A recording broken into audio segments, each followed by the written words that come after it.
to Sugar Coated. I'm your host, Adrienne Garland, the CEO and founder of She Leads Media. For far too long, women have been conditioned to sugarcoat their words, their actions, and the way they show up in the world, and to conform to certain cultural norms and ideals. This is inherently designed to keep those who are outside of the norm from gaining power, prestige, wealth, and influence, preventing more women from being recognized and respected as the powerful leaders that we truly are. Join me each week as we dive into raw conversations with remarkable, uncompromising, and inspirational women that will encourage you to strip away your sugarcoating and move boldly in the direction of your magnificent dreams. Hi, everybody, and welcome back to Sugar Coated. I am so excited. I'm always excited, but I'm even more excited. First of all, because today kicks off Women's History Month, which is amazing. And then I have two incredible guests today, Rachel Grunn and Andrea Cwik. They are co-founders of GoodGood Investing and also podcast hosts. And they have been on so many different shows and in the media. And I am so excited to speak to them about their area of expertise, which is real estate investing. So welcome to the show, Rachel and Andrea. Thank you for having us. We're so happy to be here. It is so good to talk to the both of you. I was just saying as we were sort of getting started here that investing for women and understanding finances is probably the single best thing that we can do for ourselves as women. There are just so many statistics around the fact that, when women have wealth, we do such good things for our families, our communities, and the world, right? So we need to empower our own selves. And I think that the way forward is through wealth.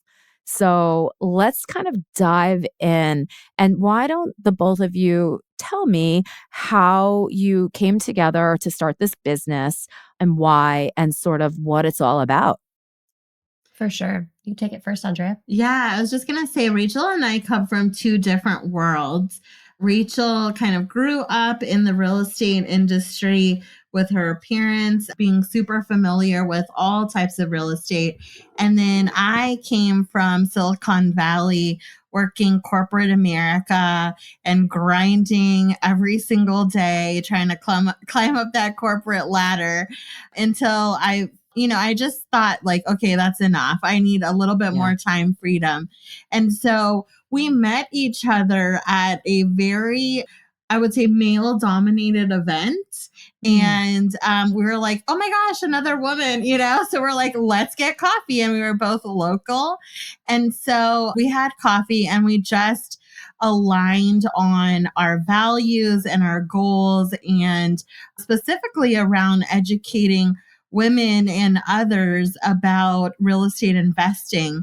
And so we came together. I mean, really, it's just been great. We started off with the podcast idea, and now we've become co-founders of our company. That's amazing. Yeah. And even our name, GoodGood Investing, comes from, we want to do good for our community that we invest in our tenants, or other types of people occupying our commercial real estate spaces that we purchase. And also we want to do good for our investors. So we do good at GoodGood Investing for sure. And my background, is in real estate. I grew up in a real estate family, a very awesome mother, talking about strong and powerful women. She went through a terrible divorce when I was 12 years old and had to rebuild her life, and did it through real estate investing. And so I was exposed to it at a very young age. And growing up, it's kind of all that I knew. I was homeschooled. So I was really just in it all the time. And it's completely changed my life. It's changed my mom's life. And now we just want to spread the knowledge to hopefully change other people's lives. Oh gosh, I just love that so much. There is so much potential, I think, in real estate investing. And yet I think that it's something that is very scary, not just for women, but for, anybody, especially when I was talking to somebody about this yesterday. She was a financial advisor, but, women, in corporate, I was there too. We make 81 cents on the dollar, and then it's worse for women of color. I mean, it's just it's so awful, right? So it's like we're starting out behind the start line, or behind the eight ball, and so we have to use these other strategies in order to get ahead, or at least catch up. But that's difficult when you don't have as much to kind of start with. So what type of advice can you give to someone? And it doesn't matter, what age or stage they're at.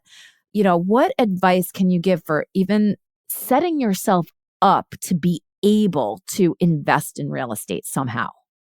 It's really good. Do you have an idea? Yeah, I mean, one, I would say like when I was in corporate America, I felt like I had this ceiling of how much I could earn, and so there wasn't, I guess, that much that I could invest. I was from California too. And so I had to count on like 401k. So that was an alternative for me to use for investing. And not a lot of people know that you can actually still work your corporate job if that's what you choose to do. Maybe your salary is a little tight, but all of the money that you've been putting in your 401k that maybe your company has been matching can be repurposed into something called a self-directed IRA. And then that puts you more in charge of where to use that money and how to invest it. That's super interesting. So what I immediately think of when I think of real estate investing is, going out and purchasing a property and having to have that whatever, 10, 20% down payment, which is a big chunk. But like what you're saying is you can start to invest in real estate without going out and buying a building or a home by just taking the money that you're putting aside for retirement and directing it into real estate investments. Exactly. And that's without cashing it out and taking a penalty. You can actually invest within the retirement account. So we actually created a tool called the 3-in-1 Net Worth Assessment Tool. And it's awesome because it's kind of a self-assessment of your finances, because we like to say you may be richer than you think. There might be places you can pull money from that you didn't realize you could tap into, like a retirement account, for example, or a HELOC. Without, if you don't want to do a refinance, you can do a HELOC in order to leverage the equity on your home in order to create a higher annualized return on your investments. So there's a lot of different ways you can get super creative with your finances. And especially with the model of real estate investing that we do syndication, which is essentially a fancy word for crowdfunding real estate. So people are able to buy in to the real estate investment at a much lower cost than it would be to put 10 or 20% down on an investment property, but they are a co-owner. So they're still getting all the benefits of real estate investing, appreciation, cash flow, principal pay down, but without any of the responsibility of managing a rental property. Yeah. And that's amazing. Yeah. I started out just buying a rental property and then getting some Airbnbs. But a lot of our capital was getting tied into those assets. Like you said, at a 20%, we bought some cabins. That one was 25% down payment. And then I learned about syndication, and I was absolutely hooked because you could just diversify your capital a lot more easily. You don't have to qualify for the loan. You don't have to put 20% down. A lot of the offerings are pretty flexible on how much you could put into whatever you're investing in. So I was hooked on commercial real estate and syndication specifically. Yeah, it mitigates risk. That is so cool. And so I one of the other things, and I say this from firsthand experience, not from myself, but from so many women that I know, they are so afraid of finance and numbers and just even these terms. So I want to slow down for a second. So a HELOC is when you own a home and you can take out a line of credit, a home equity line of credit, HELOC, against your mortgage or your home if you own it. So it's a great way to free up cash. You do have to pay that back, and there is interest associated with it. So just that. So I have a couple of questions. I have a million questions. What we need to do is educate ourselves, right? We're all very smart, but sometimes these terms and the way that they're spoken and thrown around and real estate syndicate and all of it, it's like, oh my God, that is so scary. So where can women just even start so that they can understand, get a handle on these terms so that they're not so scary? That's really good. And I mean, it is a plug, but our podcast, and we say that because, I mean, that's why we created it. And YouTube channel. And YouTube, and YouTube channel. We want to demystify commercial real estate investing. I think there's a huge misconception that it's reserved for crusty old men like Warren Buffett, and it's not. Anyone can get involved. Anyone can get invested. And so we're just breaking down barriers and walls. And we actually have a whole podcast episode dedicated to terms you might hear thrown around in the commercial real estate space. People can go there and educate themselves in private so they sound like professionals in public, right? Yeah, we absolutely love to educate and demystify. Yeah, I love that. And we're coming out with a book this year. Yeah. And then you can always reach out to us directly through our website, and we'll be more than happy to get in touch with any of your listeners if they have any questions. Yeah, that's awesome. We'll put all of that in the show notes, and you'll tell me the exact episode that like breaks down all the terms so that we can put that in there. So can we talk a little bit about this idea of real estate syndication? Because I imagine that you have to also protect yourself, right? You have to do research to understand who it is that's sort of leading this syndication. So how would you go about, I guess, first of all, finding out about these syndications or syndicates? I don't know what the proper term is. And then, how do you go about vetting who the people are that are running it and all of it? And of course, we know, first of all, that this is all just information. We're not telling people to go out and do this as like investment advice. But just so that we can be a little smarter when we're sort of looking through these things. Yeah, I would say, so it's syndication. And I would say to do your research in finding a person or a team that has experience and that looks out for a few of the following. So one, you always want to look at the location that a syndication is investing in to see that there is growth in that area, that there is enough economic drivers to support the investment. It depends on what the asset is, but, look at crime reports, look at the projections within the deal. Have they been inflated? We have seen everything from, different syndication teams. We are on more of the conservative side, but there are some people that put out, explosive projected returns. So you kind of want to stay away from, the exaggerated returns. Do you have anything else? Yeah, I think definitely you have to have a baseline understanding of the asset class. So let's take commercial multifamily apartment buildings, for example, because we do a lot of those. So these are large, over 100 unit complexes. In the past year, we've seen rent growth in some markets up to 22%. Is that expected to continue? No, there's no way. We underwrite our rent growth at 3% a year. So that's another thing you want to be looking at. Are these sponsors saying, oh yeah, the next year we'll do another 22% rent growth? No, that's just not possible. It's not sustainable. So those are the types of things that as a savvy investor, and again, we can give you this episode as well. We actually have an episode called What Should You Ask Before Investing as a Savvy Investor? So it kind of goes over in detail all the questions you should ask a potential sponsor.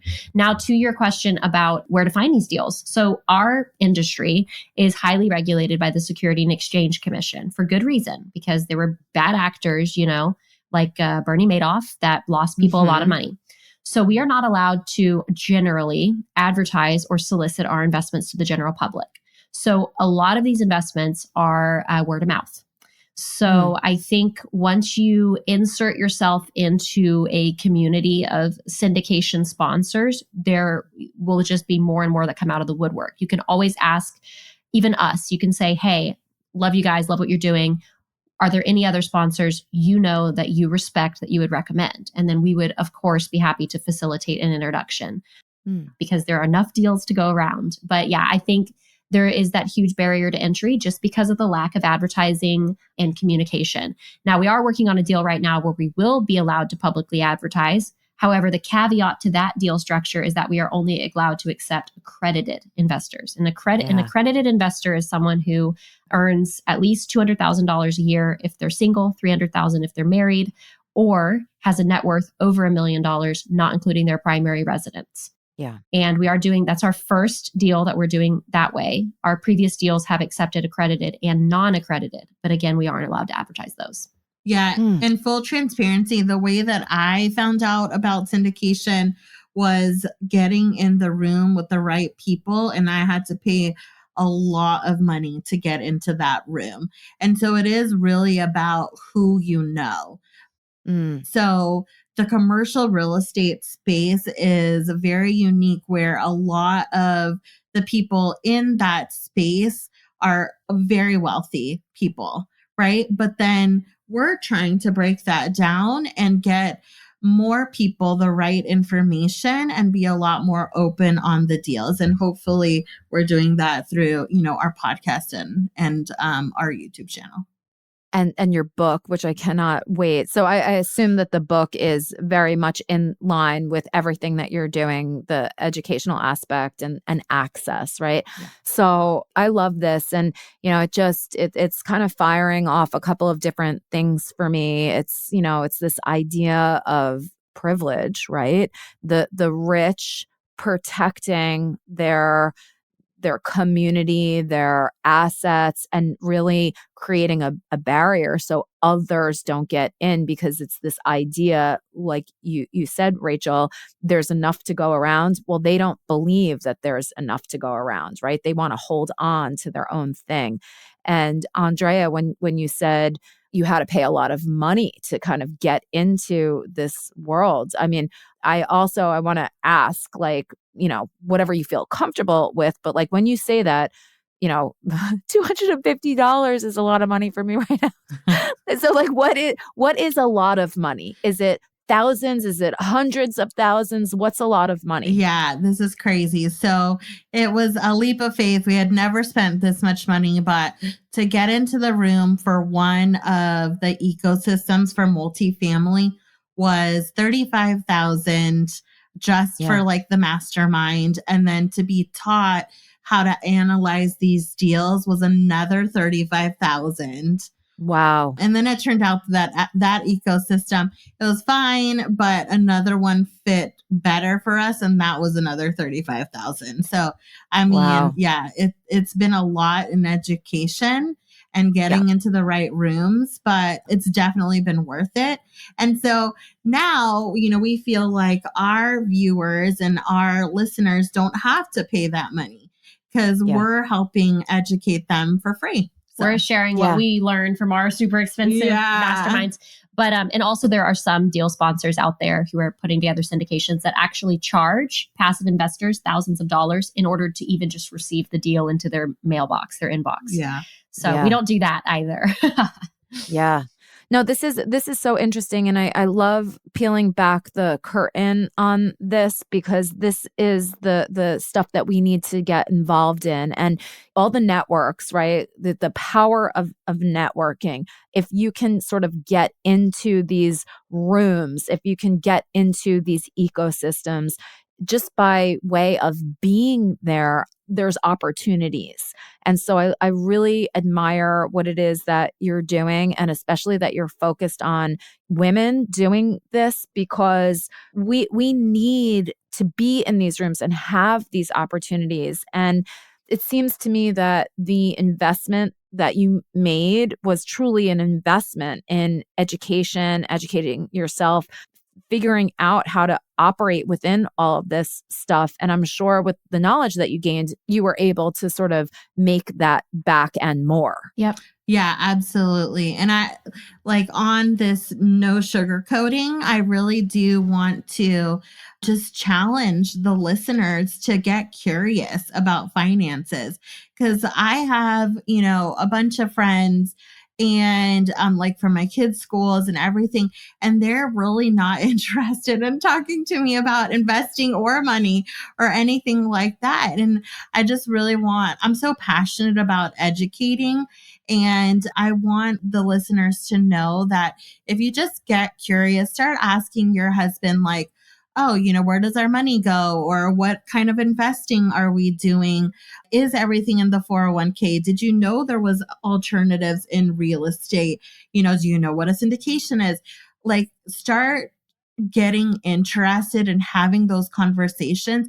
You might spark something in your spouse that they didn't know about. And then you can be transforming the wealth for your family and leaving a bigger legacy than you ever expected. Yeah. And also, I'll add also in the not sugarcoating thread. So, I know a lot of my friends who quit their W-2 jobs to stay at home with their children, which is a job in and of itself. I'm a mother. I get it. Nothing but respect. But they left 401ks at their previous jobs, and they're sitting there in the mutual funds making, negative 1% per year if you adjust for inflation. So I would also encourage them to take control of their own finances, even outside of maybe their spouse's income, because you can take that 401k and roll it over into a self-directed account that you can then invest in a private equity holding, which is commercial real estate. That's what we do. It's called private equity holdings. You can grow that. And I encourage women to do this because it keeps you out of staying in a bad relationship. I've heard someone say, oh, people are getting divorced so much more now than they did in the 60s or 70s. It's because women are finally able to have control of their finances and their financial future, and they're not reliant on staying with an abusive partner just because they're putting food on the table for their family. And so I really encourage women to use the resources that you have to grow your financial wealth and independence outside of your partners, because that will then give you the tools and resources you need to make independent decisions if it, God forbid, it ever came to that. Yeah, I love that. That is such an empowering message. And I do believe that it's critically important for women to understand the finances. That it's almost like there's two camps of women that I know. One's like you described, where they've taken time off to raise their kids, and the husband like controls the finances. And then there's women like me who I control the finances and I make all of the decisions. And I love doing it because it's, in a way, it's like a little bit of a game, right? Like moving all the shells around, trying to put things here, experimenting there. I'm someone who's super comfortable with that type of stuff, but that's because as I was growing up, I was very, very good with math. I got my degree undergrad in economics. I went into the finance and investment banking world. So all of this is, it's sort of part of who I am. My mom was a single mom from when I was 7 on, and she was a teacher. And, you would think, oh, teachers don't make a lot of money and everything. Well, my mother is probably one of the most savvy, like financial people that I know. And she has done so much to build her wealth on her, teacher's salary. And actually right now, my mom, she does this every year. She goes to Hawaii for a couple of months. She actually just went yesterday. She just got there today. So she goes and she stays for a couple of months. She's retired and has been since she was, I think, 65 years old. She's 78 right now. And it's just amazing to see. And she instilled that in me. And I have 2 boys now, so I sort of can't pass along from a women's point of view.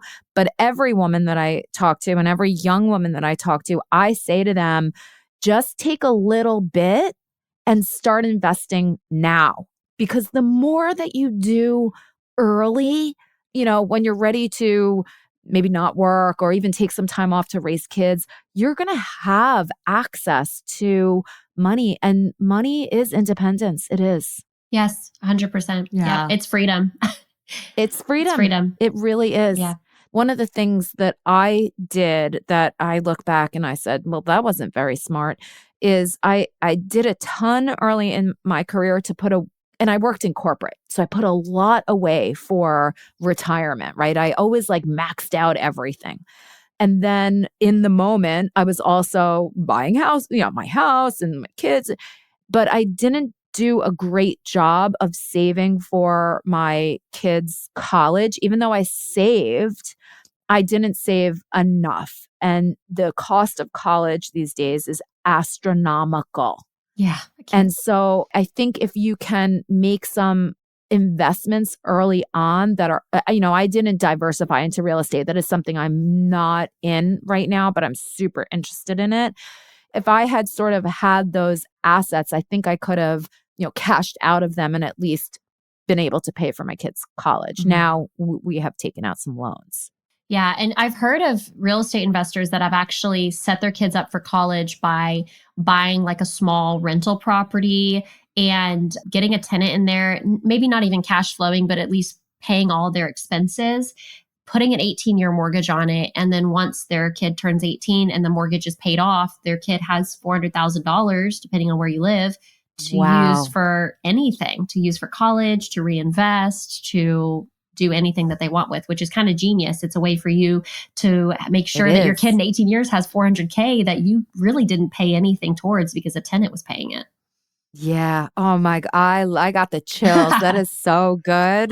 That is so good. Yeah. It's really good. And I think just going back to this whole idea of networking and being in these circles and having these conversations that are not sugar-coated, it's mind-boggling that, the moms that you talk to and everything, that they don't want to talk about it. There's this, taboo around talking about finance and investing.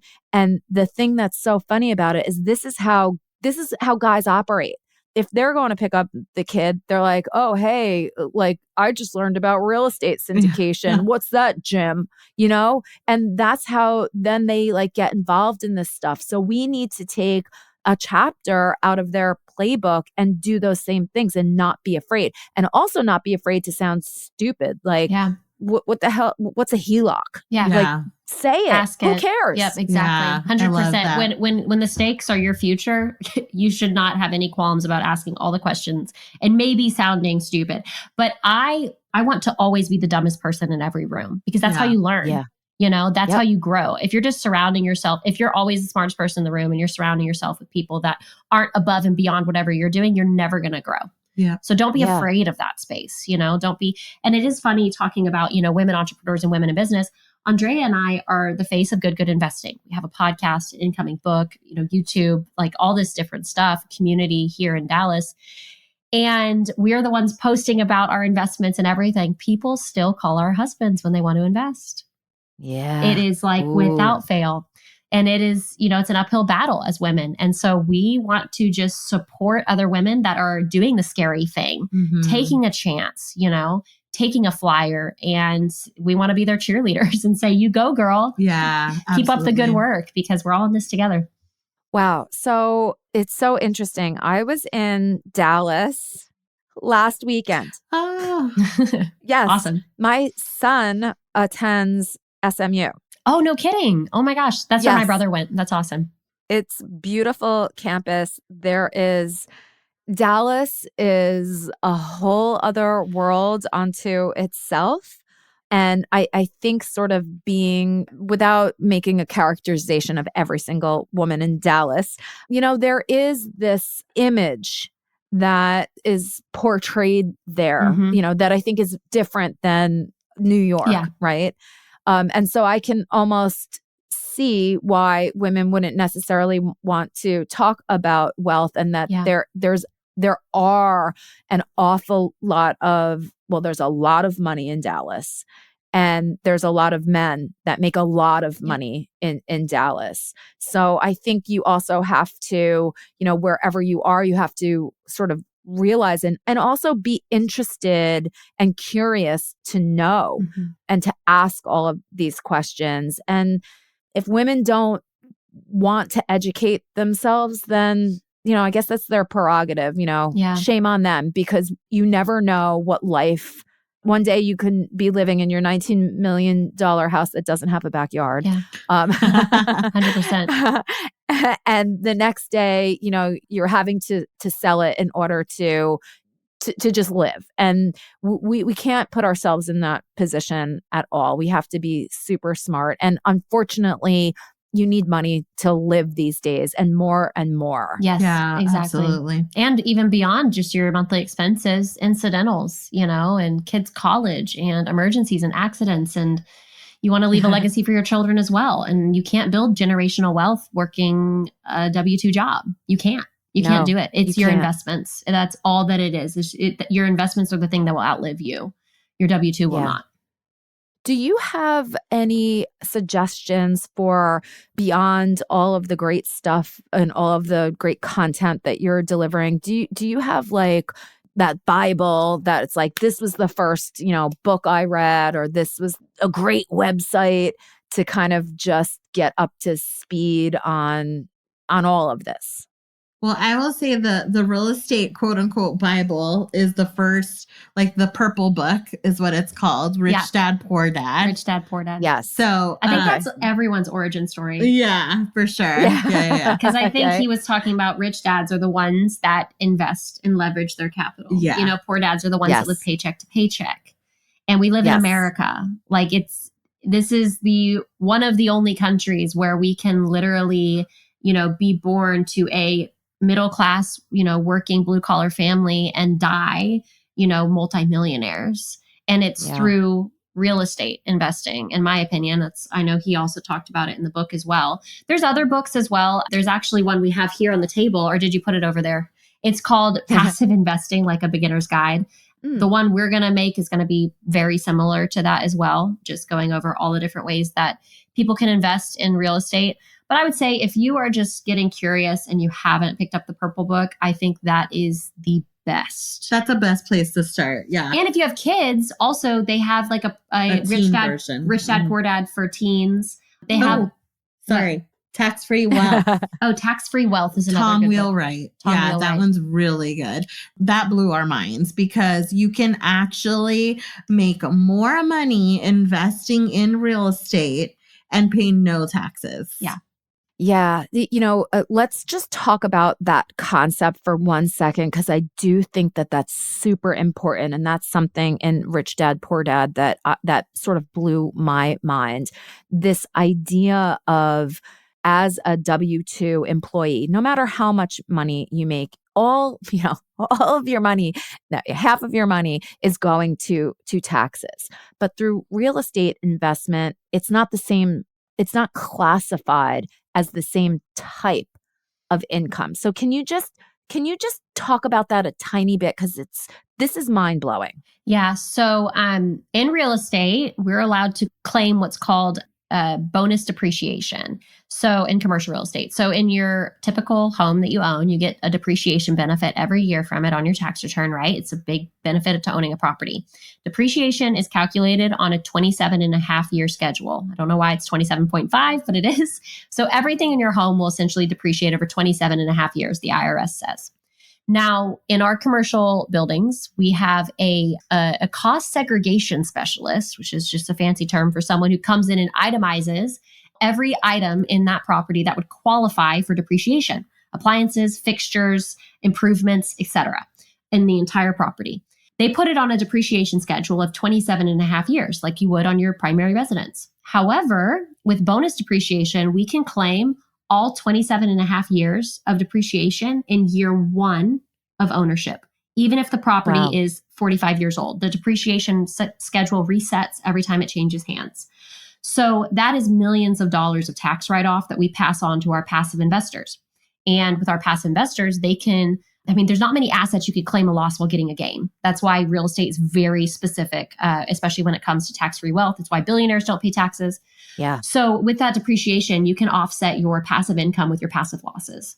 If you are a real estate professional, it doesn't mean you're licensed. You talk to your CPA because there's different qualifications to consider you as a real estate professional, especially if you don't have a W-2. I would really look into getting qualified for REP status, real estate professional status.